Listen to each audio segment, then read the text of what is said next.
SafeLink Wireless provides free or low-cost cell service to eligible individuals. First, ensure you meet eligibility requirements, such as income below 135% of federal poverty guidelines or participation in SNAP, Medicaid, or SSI. Have proof of eligibility ready, which can often be submitted digitally. Next, visit safelink.com or download the SafeLink app, available on iOS and Android. Create a My SafeLink account by providing your name, address, and eligibility documentation. This generates a unique account number. Finally, insert the SIM card provided by SafeLink into your phone.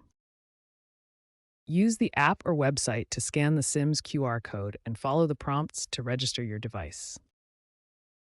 Two-factor authentication via SMS will be required.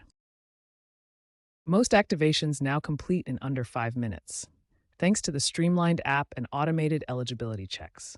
If you face issues, clear your browser cache, ensure a stable internet connection, or call 1-800-SafeLink. If your SafeLink activation fails, common issues include app glitches during peak enrollment periods. SafeLink addresses this with increased chatbot integration and 24/7 virtual assistance. Always double-check your internet connection and ensure you've entered all information correctly.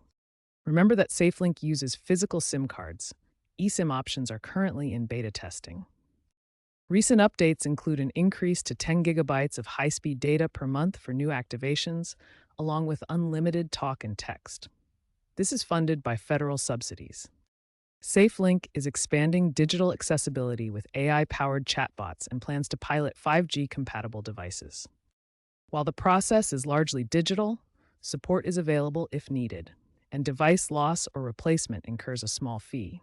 The program is stable on Verizon's network and continues to evolve to meet the digital needs of underserved communities.